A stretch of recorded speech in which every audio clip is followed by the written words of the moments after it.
Hi everybody, this is Carl with CB Koi. Today starts our 2026 breeding for the year. We're going to show you our first pair.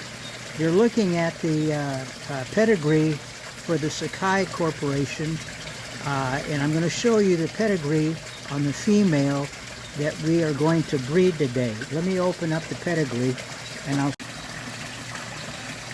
pedigree. Here's the pedigree here. This female Sakai Kohako is from the Rose Queen bloodline of Sakai. If you follow the pointer, this is the Rose Queen who won the largest koi show in Japan. And if you come down through the pedigree, you will find the mother of the one that we're going to be showing you to breed today. And her name was Simple Love. And this is the daughter of Simple Love. And we're going to go over to the pond and look at her, and also one of the males that we're going to breed to her. Okay, if you look at the pointer here, this is the female. It was on the pedigree. She's absolutely gorgeous. Two-step Kohako. She's about 5 years old. And next to her is the male. He's also Sakai. He's, I believe he's either 3 or 4. But you can see the bright red belly on this fish. 3-step Sandan Kohako. And we put the female in yesterday morning, and this morning we put the male in. We gave the female about 24 hours to settle into the pond here and the breeding ropes, and this morning we put the male in. We're going to see how things work out the rest of the day, and then we are going to put Sakai Sanki male in with her. So we'll take it from there.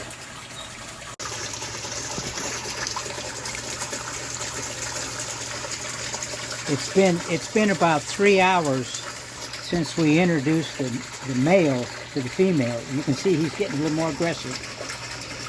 Once we put the female in yesterday, she was lethargic, kind of just laid around, didn't move much. This morning she was a little more active, and when we put the male in, her activity picked up, but she began to release some pheromones. And it's been a couple hours since we put him in, and those pheromones are working. You can see how he's getting more attentive and more aggressive. This male last year, he's here with her because of what he did last year. This is an attentive male and aggressive. He's a perfect stud. This is, if you're breeding koi, this is the kind of male you want. Just watch him perform. He's attentive, and we're going to keep you posted here to see what happens.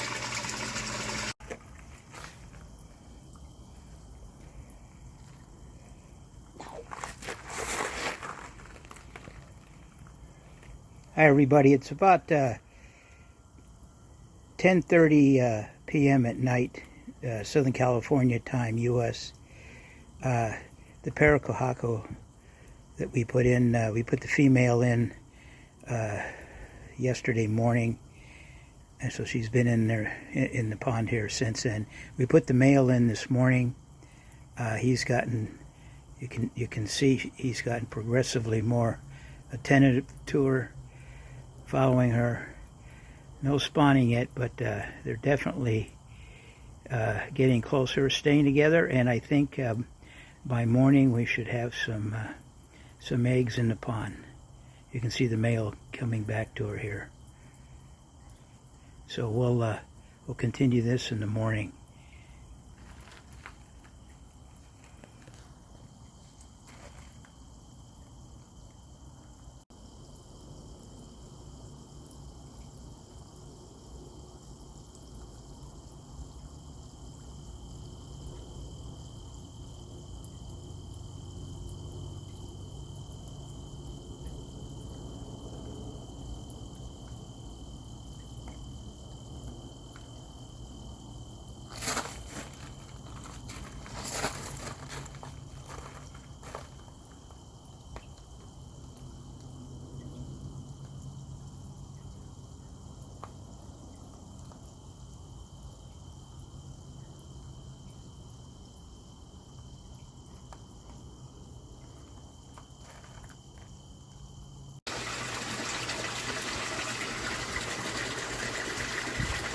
Well, you can see the spawning is taking place.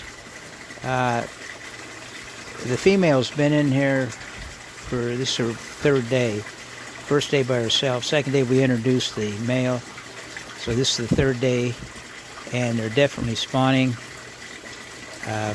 We'll give you a chance just to watch this for a while, and hopefully we'll check the eggs, and in a few days we should have some fry. So I'll let you look.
Hi everybody, this is the next phase of our 2026 breeding.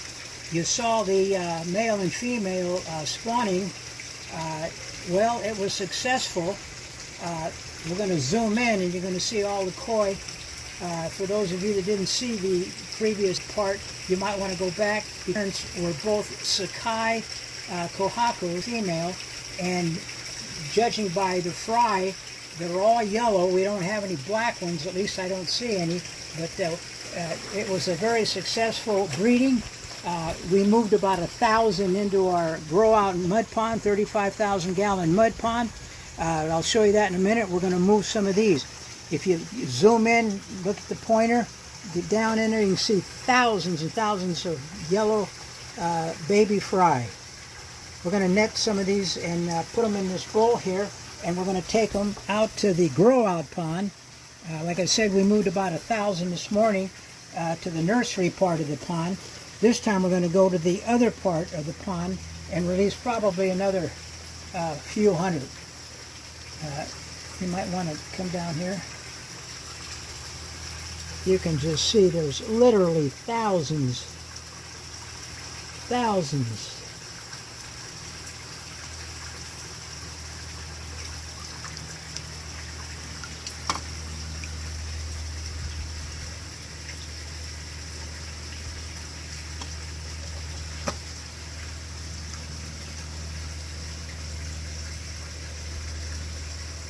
We'll take a couple 3 or 4 scoops here.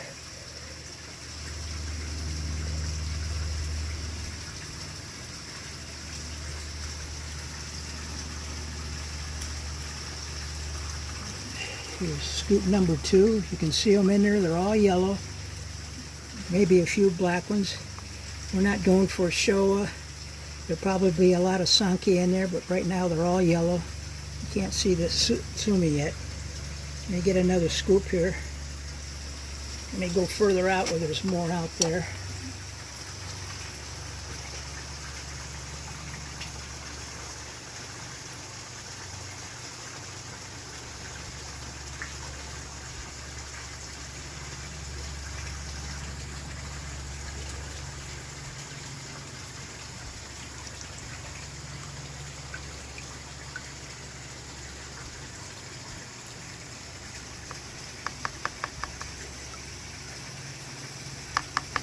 Might be able to get close. You might see there's probably 1,000 or more in there.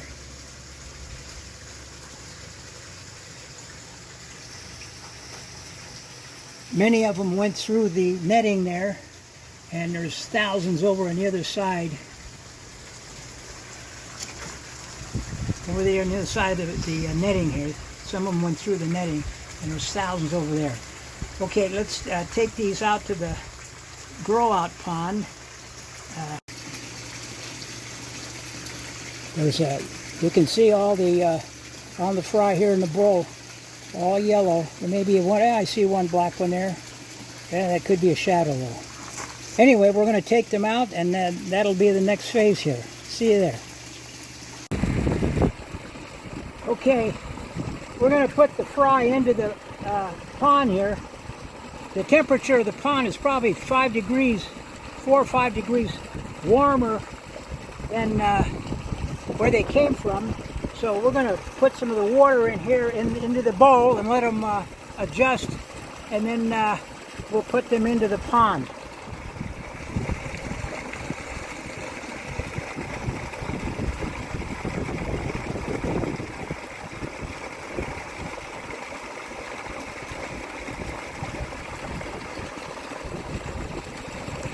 We'll let them sit there for a while, and we'll put them in.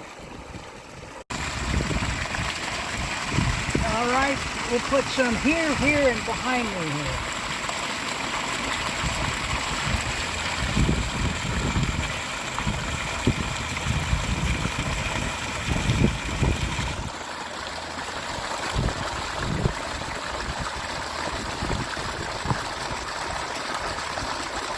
Back up here.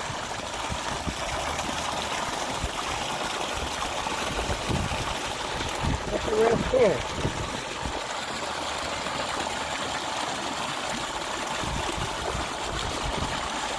Hold on.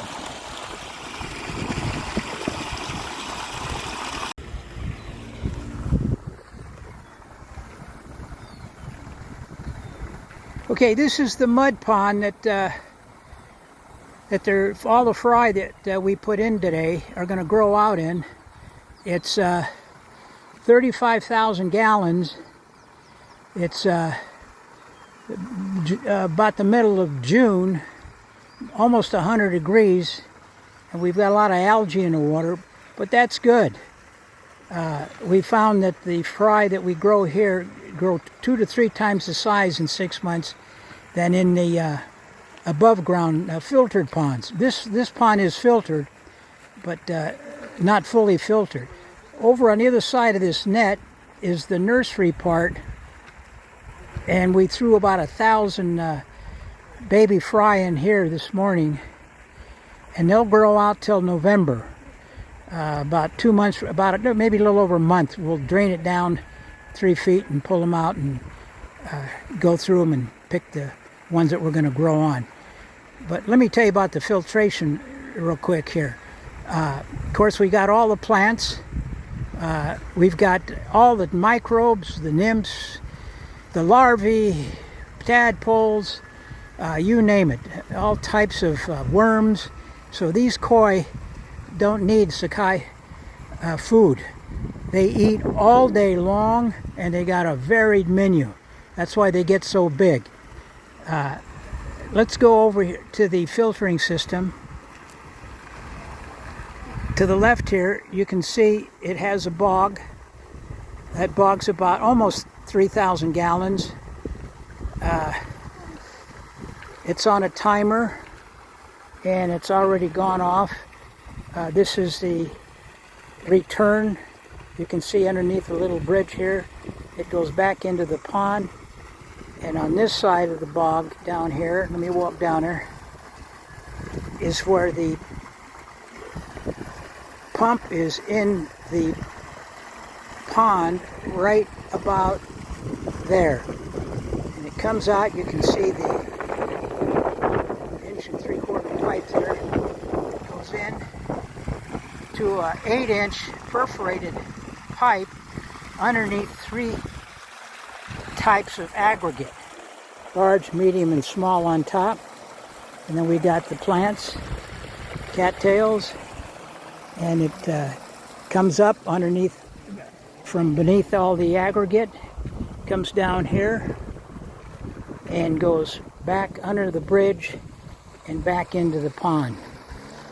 And we also have a bead filter that's over here. You can see that that's a sponge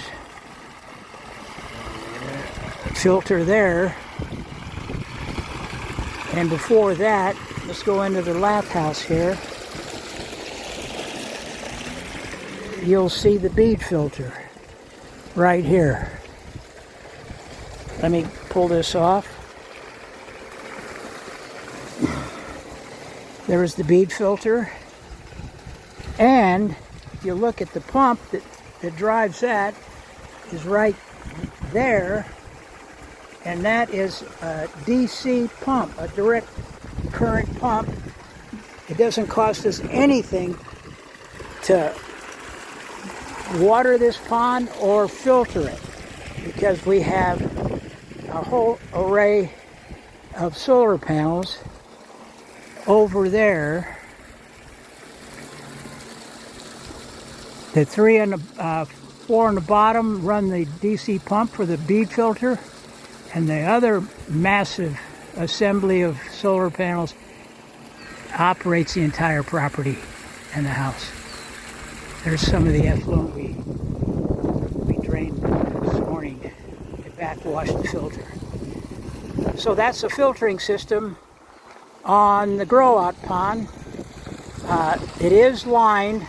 Years ago we tried to do it with just the soil. Didn't hold the water. We brought in bentonite clay. It still didn't do it.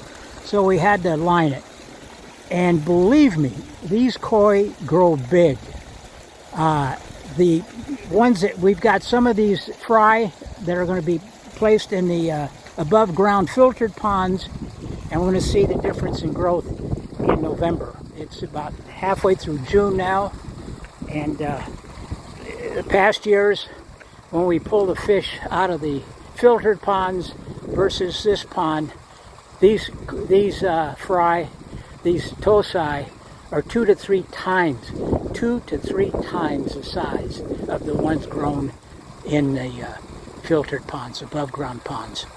So until next video, we'll show you the first selection in about maybe 4 or 6 weeks.